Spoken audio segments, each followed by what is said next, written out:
Hello and welcome to Shaka Extra Time. My name is Jackson Vunganyi. On the show, we have Shaka answering your questions. Shaka, welcome. Thank you very much for joining us. I'm sitting in for Paul Ndiho, who is away in West Africa right now.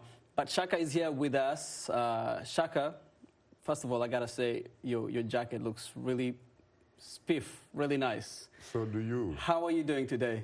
Well, I have to tell you, since we last met, that I remain simple, easy, and as some of my fans have suggested, an awesome son of Africa. Of the soil, and focus. And you're wearing a hat with a Kabare kid on it. What is Kabare? Why do people refer you as the Kabare kid? Without Kabare, I probably wouldn't be here having the privilege of sitting opposite you. Kabare is your homeland. This is where I first landed on planet Earth. Yes. It is the land of your ancestors. Precisely, and it is very near and dear to me. Yes. And we will get to talk about Kabare, because Kabare was actually recently in the news. Some of the geopolitics, of our region was at the center of that. But let's start off with, first of all, are you ready for today? Yes, of course. Yes, as always. For Nyasimbe, the Eyasimbe or Nyasimbe, people say whatever the dynasty lives on. We're talking about Togo. The Togolese president has been re-elected to a fourth term. But, Is it re-elected, or is it perhaps a misuse, really, of the English language? This is a man who basically pretty much, the last time I checked, who goes through a series of selections, really, which, of course, some of us in the business of journalism refer to as elections.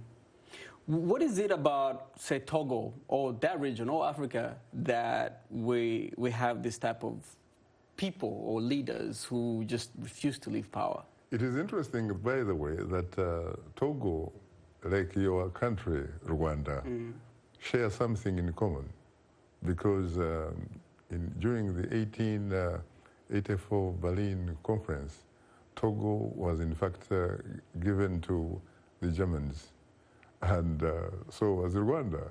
And they lost it after the First World War. That is correct. Okay. And it is very interesting in the sense that this young man, by any standards, should be a very, very educated individual. You're talking about Togo's president, Faure Nyasimbe. Faure Nyasimbe Eyadema. Eyasimbe, yes. Son of Eyadema. He's a man who actually has a master's degree in business administration. And guess where? From George Washington University. Here in Washington, right here. In our neighborhood. Right here. Right. He basically pretty much accessed the same oxygen like you and I around here. And before that, he got his first degree in business administration from one of the best Francophone universities. And in fact, one of the best universities in the world. So he went to some of the best University of Paris Sorbonne. Right. Yes. How did you ever cover his father when he was president? No, I never did, unfortunately. But I hope that one of these days I will have an opportunity to have a conversation, a candid conversation with the Faure Eyasimbe. How did his father come into power? He was president from 1967 all the way until he left and the son took over. His father was a very simple sergeant in the French army. He was a sergeant in the French army, and so what happened was when Togo became independent in 1960, its first president was called Sylvanus Olympio. Olympio was a graduate of the London School of Economics and Political Science. He was coming from one of the richest families in Togo. So he was the first post-colonial president. That is correct. He had these ideas of saying that you really don't need an army. You need to build a country. You don't have to worry about the army. So he had an army, a very small army, a token army that was less than 500 soldiers. He did not, therefore, provide employment to people like Eyasimbe Eyadema. Especially the ones that had served in the French army, he did not employ them. So they were disgruntled. Exactly. And so they moved against him in 1963. And in fact, his residence used to be next to the American embassy. And he tried to run for the nearest political tall grass, trying to access the American embassy. And that's when he was actually shot by Sergeant Eyadema. And Sergeant Eyadema used to brag so much about that, as a matter of fact. And initially, Sergeant Eyadema, you have to give him credit, he was patient. They brought the political opponents of Sylvanus Olympio and led, the government for some time until 1967, when Eyasimbe Eyadema felt so confident that he could now become the man. The president? Yes. But before that, he had been the power behind the throne. Yes. Then in 1967, this time he took over. He decided to be the new kid so on the block. So the Eyademas have been in power since 1967. Would you say that that has had some kind of benefit, that type of longevity? Is there a benefit to having a ruler or a leader in a position of power for that long? For his ethnic community, the Kabuye, his ethnic community, they are the ones that dominate the military. They control the institutions of violence. And of course, they also control the treasury.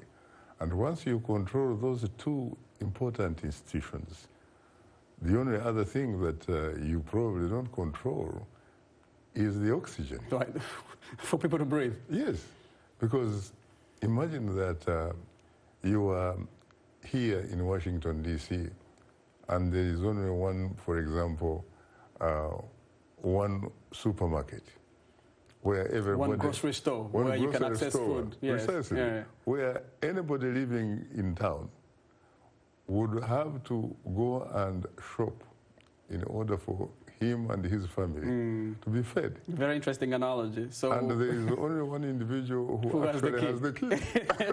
So in this case, so those are the kind of preconditions that make it possible for somebody to be in power for that long time. Control minimal violence, and then resources. You control resources, and also you obviously control this thing called the Constitution. Whenever anybody, whenever the Constitution tries to favor someone else, you somehow, step in and make sure that you are in control. Right. That is how you get things you play like, around with the shifting of political constitution or goalposts. You just keep shifting around. Right. As a matter of fact, what happened was when Eyasimbe Eyadema died in 2005, the person next in the pecking order was not his son. His son was a minister, cabinet minister. The next in the pecking order was the president of essentially the National Assembly. But this man was actually out of the country on duty. And what the military decided to do, they prevented him from coming back. Until Foley Eyadema, the son was able to consolidate his power. Precisely. And he's been president since. He has been president since. He has, in fact, right now, recently, he just won what they call the fourth term. Right. Meaning every 5 years, they go through the ritual that takes the people. Interesting, you call it the ritual. Yeah, that takes the people really of Togo through the motions. Because imagine a scenario where, for example, again, Jackson, you have football competition between two teams, and the incumbent president, who is going to be part of, part of the players who are going to play is the person who actually has the power to choose the referee, the linesmen, and guess what? The spectators. Right. And probably the footballer. Right, the goalkeeper. Right. So, I mean, that's not a playing field. Yeah, yes. And then you are competing against some individual whose hands are tied behind their backs and their feet tied together. Do you call that an election? Absolutely, absolutely. Let's go. Let's continue. Obviously, the Togolese are going to. They still have Yaya Simbe for the next 5 years. And by the way, let's face it. In all fairness to Yaya Simbe, Eyadema, what we are talking about is not limited to Togo. Right. I mean, we've said about absolutely, so many different countries on the continent. Absolutely. But let's go to North Africa, where the news broke today that Hosni Mubarak, the former Egyptian leader who was president from the 80s up to 2011 when the Arab Spring forced him out, passed away today. Now, many people thought that they didn't know he was still alive up to now. Tell us a little bit about how did he come into power? What was his legacy? I remember in 1981, I had actually just joined UCLA in Los Angeles. And I was in a place called Inglewood, next to Los Angeles International Airport. And I was watching television in the morning. And suddenly there are these pictures on, on NBC. And they're showing, footage from Egypt, where a soldier had just sprayed, bullets on the president, Anwar Sadat. Sadat was actually sitting, sort of, in fact, he was watching the parade, enjoying the parade, yes. Yes, they were celebrating something. And one of the soldiers shot him. Yes, and, Hosni Mubarak was his vice president. Hosni Mubarak had a very successful career in the Egyptian Air Force. He was, an Air Force pilot who worked his way to becoming the commander of the Air Force. And in fact, he was considered to be a hero for his part in the Egyptian-Israeli war, the Yom Kippur War, I think. And so this man was seated next to Sadat. But probably either through divine intervention or whatever, or his time had not come. He survived. He survived. And then or maybe he was not the target. Yeah, he was sworn in as president. And he was a man who was very secular and all that kind of stuff. But he also, in a sense, remained loyal to the deal that Sadat had earlier cut with, I think, Menachem Begin about, the Israeli-Egyptian peace deal. And so he stayed there for a very, very long time. A long time, up until 2011. Until 2011, after he left, he became the victim of what is variously referred to as the Arab Spring. Right. You remember Tahrir Square? Yes. But why do they call it the Arab Spring? Probably they could have said the Islamic African Spring because it sort of was an anti-government protest, uprisings, and in some cases, they like to call it the Jasmine Revolution. Yes. But I guess my question, what I wanted to ask you about Egypt is after Hosni Mubarak leaves power in 2011, subsequently, the political dispensation in the country right now. Do you feel like the revolution lived to its ideals? Obviously, it didn't, because let's face it, one important factor that occurred that needs to be perhaps talked about is that you remember the Tahrir Square revolution ushered in for the first time an opportunity for the Egyptians to experience what you would call a free, fair, and credible, transparent election. Right. This was, I think, in 2012, which was won by somebody that was a member of the Islamic Brotherhood, right, which was not particularly liked, and was called Muhammad Morsi, a man with an engineering who also PhD. recently died. I think he Yes. passed away in 2019. Yes, in very, very, very controversial circumstances. And of course, he didn't live for more than a year in office until he was overthrown by his own defense minister. Now, of course, who is the president. And the rest is history. Yes. And which is very nice to have you, Shaka, on the show. Always, you have these historical tidbits, having been around for, covering these stories for many years. And if you're just joining us, this is Shaka Extra Time. My name is Jackson Vunganyi. I'm sitting in for Paul Ndiho. Shaka is with me right here answering your questions. We just talked about Togo. We talked about the death of former President Hosni Mubarak. Shaka, let's go to South Sudan. Historical peace agreements. Riek Machar has now been restored to vice president. Again. What do you see as, what took them this long to come to an agreement, these two warring factions? And do you honestly feel like this is something that is going to hold? To be very honest with you, I don't believe in sometimes decisions that are made on the basis of external pressure. If it wasn't for external pressure, we're talking about IGAD, and especially IGAD Plus. Right, and other regional players. Yes, IGAD Plus especially because you are talking about the United Kingdom, you are talking about Norway, the United States and stuff like that.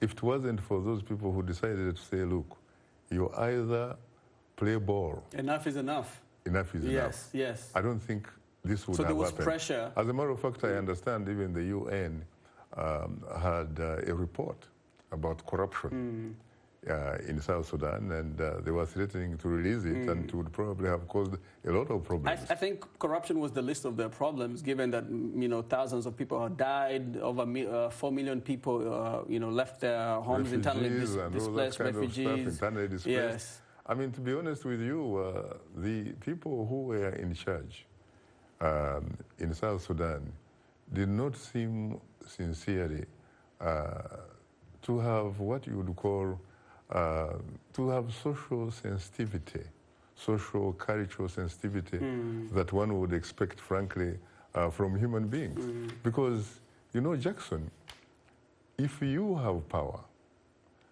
it is expected that you use power as a force of good. Right. You make decisions sincerely that somehow trigger or reflect smiles on people's faces. Absolutely. And children and all that kind of stuff. For yourself. Precisely. Right. But we are having a situation where some of these leaders are frankly patriotic to their stomachs, the stomachs of their families. Absolutely. And friends, not community, not society. I have always said, you really need at least to be a good leader, legitimate and effective. You need to reflect what I would call the 4 C's. One is conscience, the other is character, another one is courage. The fourth and last is country or community. Yeah, love of country. Precisely. You need to have that, and I think there is that kind of leadership deficit, sincerely. Shaka, let's go. I think we're running short of time, and we have so many questions from your listeners and your viewers. And from South Sudan, let's go to a personal question, a question about you from Isaac Enango. He asks, Shaka, what can I do to be like you, Mzee? Mzee is an endearing term for somebody, Yeah, I think what you have to do, to be very honest with you, is first of all, I think, very simple. You have to be able to identify what you want. Once you identify what you want, then you look for the appropriate tools that will help you to navigate and negotiate your way to that destination. For me, it started with when I read in a drum magazine about a story about what life is. And the author simply said that all of life is about passion, is about action. What drives you? And reaction. Right, right. And that to ignore the passion, the action and reaction of your time or your generation is to risk having not really lived at all, occupying space. Otherwise, you'll just be occupying space. Precisely, in life, right? And you are just probably, if you are a little bit spiritual and maybe attend church services and Fridays you go to mosques, you probably wait for what the Bible says is manna from heaven. Right. And probably won't come. But like you say, look for your passion and look for the tools to attain your goals. Shaka, let's go to the next question. From Afropolitical, he asks, could elections ever be democratic in countries that are not homogeneous or have a majority ethnic group? Oh, yes, it can. And in fact, there are a few examples on the African continent. Look at South Africa, for example, which I think by any standards right now as we talk, is probably essentially the democratic beacon of hope for Africa. The three presidents that we have had so far since the end of apartheid, they have been, of course, the Madiba. Nelson Mandela is from the, essentially, the Xhosa, ethnic community, which is part of the Nguni. Then he was followed by Mushorozi, Jacob Zuma. He's from the Zulu, who are also part of the Nguni. And then you have now Cyril Ramaphosa from the Venda, which is also part of the Nguni. And the Nguni group is obviously the single largest community in South Africa. So you're saying it is possible? It is possible.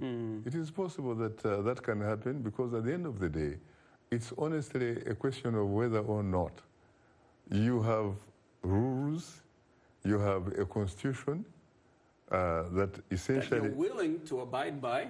And in fact, you should, because when each of these individuals are sworn into office to be presidents or to be prime ministers, sincerely, they normally say to uphold, to defend, and preserve the Constitution. Yes. But unfortunately, as we have seen in many African countries, the document, which should be a living document, it's in many cases they change it to suit their own personal. They change it to what I would call personal manifesto. It no longer, in fact, is a constitution. But in order for the constitution, sincerely, to be there and to work for the people themselves have to defend it. Right. Shaka, we have a few minutes to go, and I promised that we will talk about Kabale. Kabale was in yes, at the center of a geopolitical story in recently hosting in Gatuna. You are talking about Gatuna, yes. And of course, the guests slept in Kabale. Absolutely. Yes. 4 African presidents in your hometown. Yes. What were they doing there? Well, of course, there has been sort of bad blood between Kigali and Kampala, especially between the two principals, who really shouldn't really have that kind of problem when you think in terms of the history of these two individuals. Both of them share something very important. They both went to a great senior secondary school called Ntare. They played football at Kacheka Stadium. You're talking about President Museveni and President Kagame. Yes, they participated in the first, they called it a revolution that toppled General Tito Okello Lutwa, in 1986, the national resistance, movement. And eventually, some elements within the national resistance movement who happened to trace their origins from the formerly Kingdom of Rwanda in the Interakusian Kingdom, also eventually went back and returned to their home. These are people who are supposed to be cousins. They are supposed to be very, very close in terms of culture, in terms of ideology, in terms of everything. But for some strange reason, they don't figure out a way of working together. And I think part of it, frankly, is selfishness. It is politics, because each of them alleges, and I say alleging because I have not actually seen what you would call incontrovertible evidence, not lie or falter, that Kigali supports, for example, political opponents of the man who is in charge. Of President Museveni. So the and same Kagame accusation, also has the same accusation to Museveni. That both of them are doing things to undermine. Precisely. Yeah, right. Yeah. And I think part of the reason, frankly, is that both of them are probably not sincere. They are playing politics.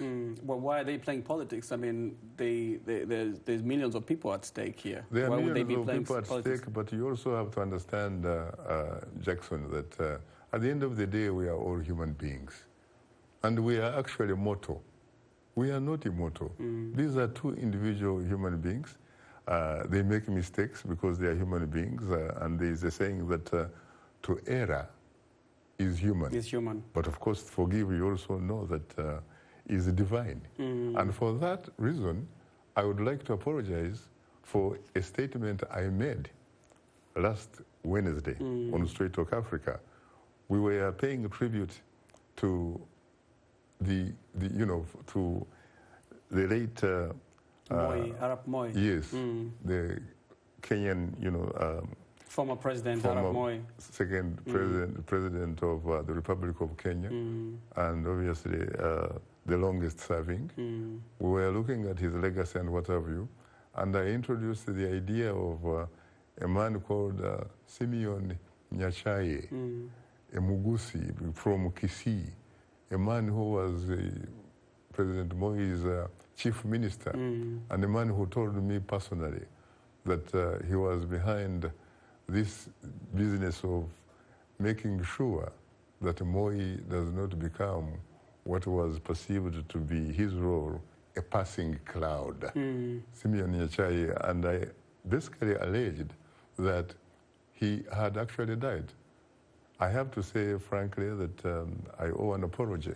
So you had not read up on your facts, right? I had read, but I think basically what I saw was his wife who had died and what have you. And at one time, it was rumored that Mr. Nyachae had died because at one time he was hit by a stroke. But Mr. Nyachae is still alive. He's still alive. Right. And I honestly, pay again, I owe him an apology. Absolutely. And I hope that he realized that I'm a human being. Absolutely. We and all error is human. And I hope that in return, he will, forgive me, because to forgive, you say, is divine. Absolutely. Shaka, in 30 seconds, because we're about we're running out of time, what is on the show tomorrow, Straight Talk Africa? We are looking at education. It is really looking at it in the context of a bridge, education being a bridge between the United States and Africa. We are looking at some programs here which allow African Americans to go to Africa in search of their roots and to experience the land where their ancestors came from. The motherland. We are looking at one program called AFS, American Field Service. Right. When I was in high school at Senior in Cavalry, I remember a guy from Cavalry town called Bill Singer. He was actually a recipient of an opportunity when he was in Senior too, to come and spend a year with American families. So people should watch Straight Talk Africa for more on that. Shaka, thank you very much for answering questions and for talking to me. Really appreciate that. And thanks to all of you for tuning in today at Shaka Extra Time. My name is Jackson Vunganyi, and we'll see you next Tuesday. Thank you.